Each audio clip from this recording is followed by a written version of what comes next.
They gon' love me for my ambition. I went to go watch Oppenheimer. Don't spoil shit, because I haven't watched it and I want to watch it. Oh, you want to really watch it? Hell yeah.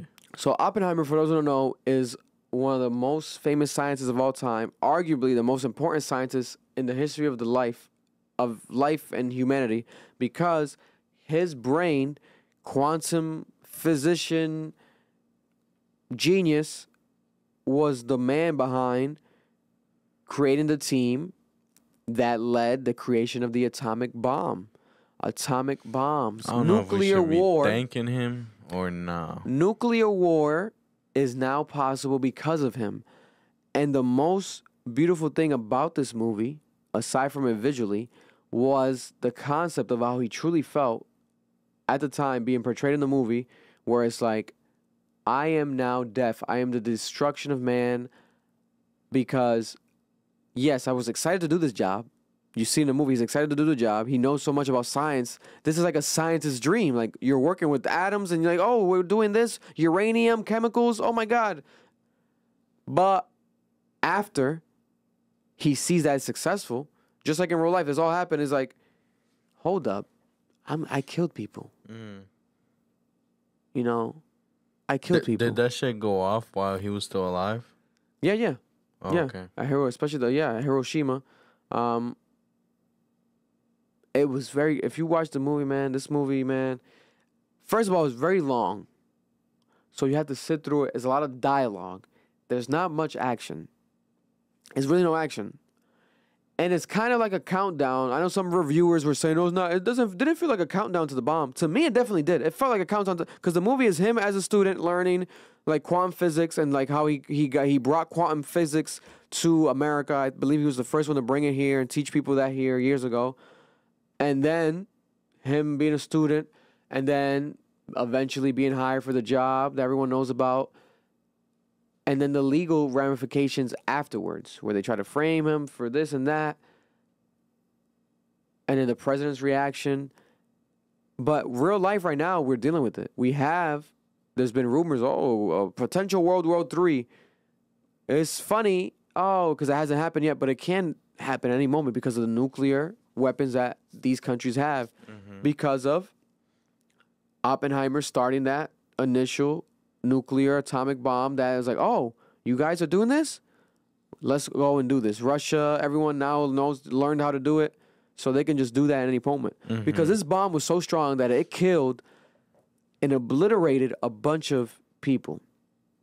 When they dropped the bomb in Hiroshima, there was people, they don't even know the exact number to this day because people just like turn into ashes. Their shadows got burned into the fucking asphalt, bro. That's incredible.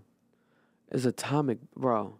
So many innocent lives lost because they didn't even just kill soldiers. They killed innocent people. And then people got cancer and died years later from that still.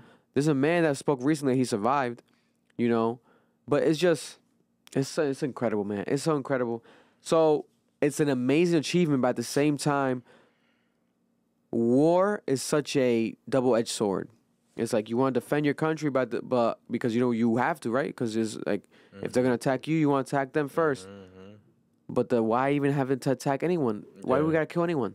It fucking sucks. But the movie was beautifully shot, pretty long. Christopher Nolan, you're a fucking genius. This is one of my favorite Christopher Nolan movies of all time. I don't think it's his best. People try to argue that it's number one. I don't think so. Maybe because it's such a different style, it's less action and more dialogue, straight dialogue. But there's a lot of camera cuts. I want to actually go watch it. I didn't watch it at IMAX. Unfortunately, we have one of the only IMAXs in the country is here in Providence, Rhode Island. Tickets are sold out everywhere. Eric's checking it out tomorrow at IMAX. I want to go and watch it again eventually at some point at IMAX if we can, because I think they're going to take it away from IMAX after this week. So, I don't know. That'd be stupid. That'd be dumb as hell as them. Barbie outsold them. I still got to watch Barbie. Outsold them. But it was bound to happen because a lot of people want to go watch Oppenheimer in IMAX. So if it's not IMAX, a lot of people are not going. And on top of that, it's a rated R film. You know, a certain crowd might not go watch it. Nonetheless, Barbie is going to be Barbie. People have been waiting for a Barbie movie like their whole life, like especially like a real life Barbie movie. Like so, it's a way bigger branding. Yeah. But Christopher Nolan, Oppenheimer, go check it out. I think the movie I'll give it a review. I think it's like a 9 out of 10. I feel first watch, a 9 out of 10. Very great writing.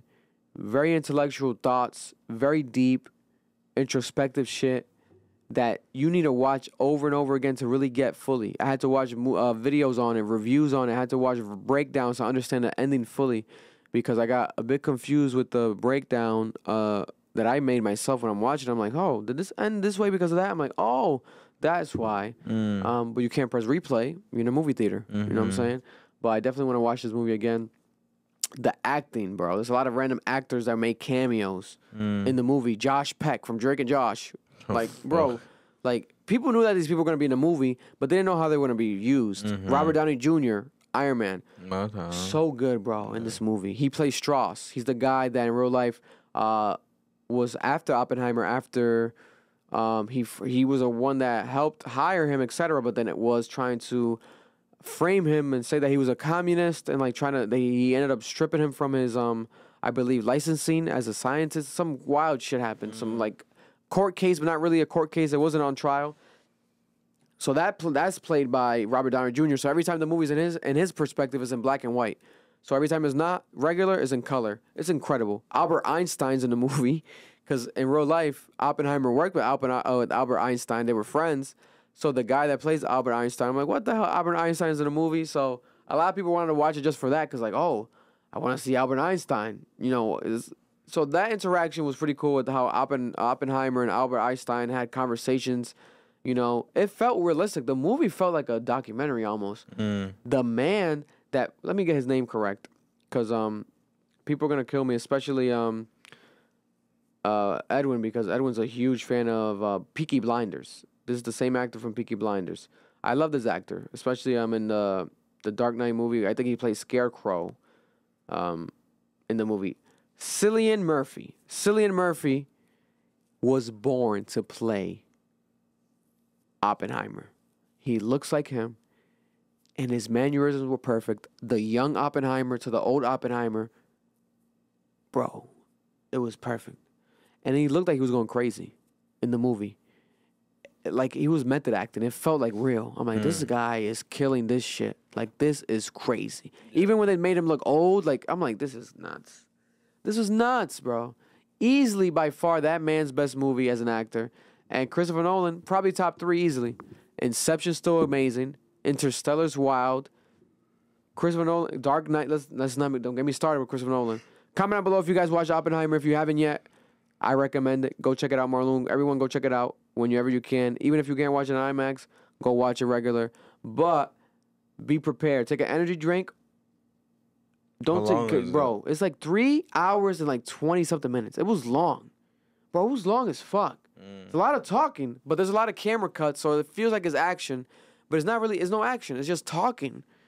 But it felt to me like a show. Like I watched like a 3-episode show. Like when you watch these Netflix shows, if that's what it felt like. Okay. So if it was a show, it'll be like easier to digest because you can pause, take a break. Yeah. But when it's like a movie form, man.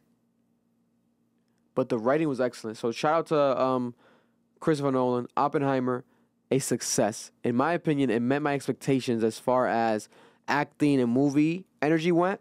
Definitely met the expectations.